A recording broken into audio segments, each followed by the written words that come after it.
రాష్ట్ర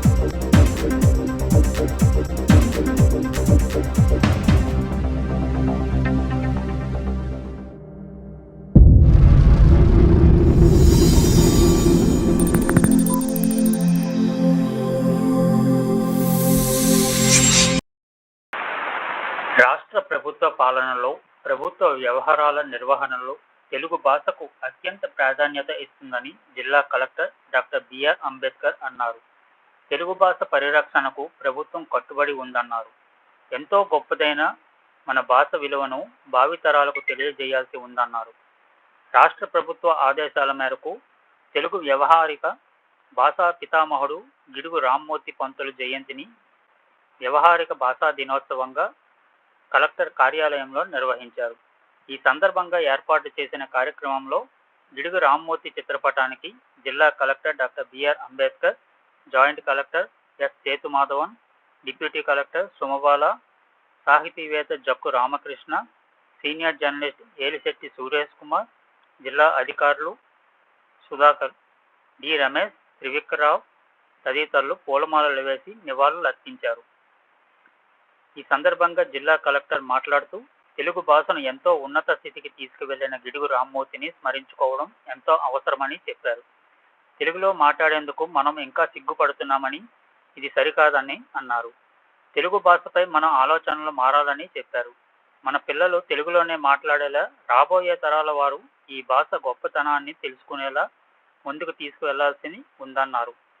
దేశంలో రెండో అతిపెద్ద వాడుక భాషగా తెలుగుకు గుర్తింపు ఉందని, దీనిని మనం నిలబెట్టుకోవాల్సిన అవసరం ఉందని అన్నారు. కార్యక్రమానికి చేసిన జేసీ గారికి, జాతీయ గారికి, జిల్లా అధికారులకు, పెద్దలకు, ఇక్కడ హాజరైన ప్రతి ఒక్కరికి, పత్రికా మిత్రులకు, తులైన గారికి, మీ అందరికీ కూడా నా హృదయపూర్వక తెలుగు భాషా దినోత్సవ శుభాకాంక్షలు. ఈరోజు గిడుగు రామ్మూర్తి గారి జన్మదిన సందర్భంగా తెలుగు భాషా దినోత్సవంగా ఆ తేదీని ప్రకటించుకొని ప్రతి ఏటా కూడా తెలుగు భాషా దినోత్సవాన్ని మనం జరుపుకుంటున్నాం. దీన్ని రాష్ట్ర స్థాయిలో ఒక రాష్ట్ర కార్యక్రమంగా ఏర్పాటు చేయాలని ప్రభుత్వ ఆదేశాల ప్రకారం ఈరోజు మనం ఇక్కడ కూర్చుని తెలుగు భాషా దినోత్సవాన్ని స్మరించుకోవడం జరుగుతుంది. దీన్ని బట్టి ప్రభుత్వం, రాష్ట్ర ప్రభుత్వం తెలుగు భాషకు ఎంత ప్రాముఖ్యత ఇస్తుందనే విషయాన్ని మనం గమనించాలి. ఇప్పుడు తెలుగు గురించి, తెలుగు భాష గురించి, దాన్ని ఇంత ప్రాచుర్యం తీసుకొచ్చిన గిడుగు రామ్మూర్తి గారి గురించి పెద్దలు ఇద్దరు కూడా చాలా బాగా చెప్పారు. చాలామందికి తెలియని విషయాలు కూడా కొన్ని తెలియజేయడం జరిగింది.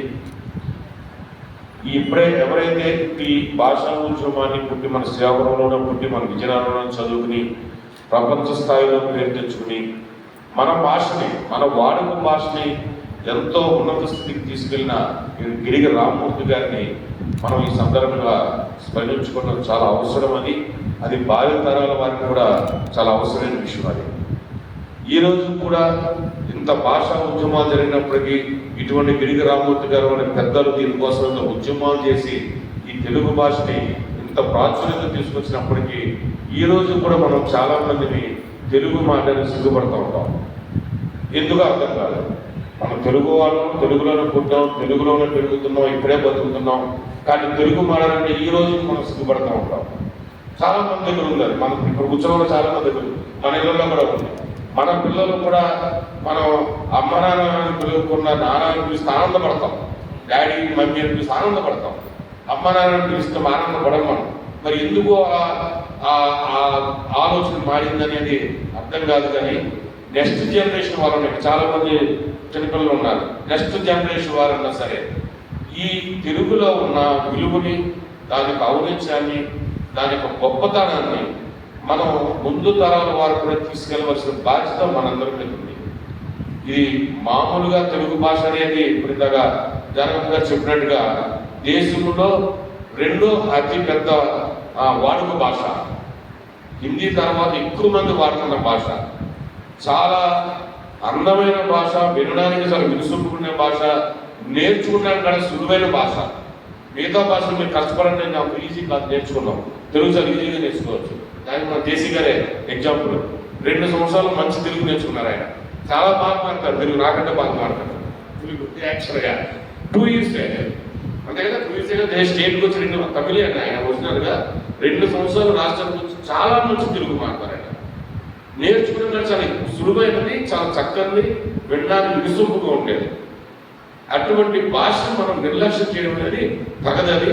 సో మనమందరం కూడా జిల్లాలో పనిచేసిన ఉద్యోగస్తులు అవ్వనివ్వండి, అటువంటి ఉద్యమకారులు అవ్వనివ్వండి, పెద్దలు అవ్వనివ్వండి, సాహిత్యవేత్తలు అవ్వనివ్వండి, పత్రికా విలేకరులు అవ్వనివ్వండి, ప్రజలందరూ అవ్వనివ్వండి కూడా ప్రతి ఒక్కరికి నేను ఈ సందర్భంగా విజయనగరం జిల్లా ప్రజలందరూ కూడా నేను తెలియజేసేది ఏంటంటే, మన భాష ఎంతో విలువైన భాష, ఎంతో గొప్పదైన భాషని మనం భావి తరాల వారికి కూడా తీసుకెళ్లి దీని యొక్క విలువని తెలియజేయాల్సిన బాధ్యత మనకంతా ఉంది. ఆ కార్యక్రమంలో మనం అందరం బాధ్యతంగా చేయాలని మీ అందరూ తెలియజేసుకుంటూ, ఈ సందర్భంగా జిల్లా ప్రజలందరూ కూడా తెలుగు భాషా దినోత్సవం శుభాకాంక్షలు తెలియజేసుకుంటూ సెలవు.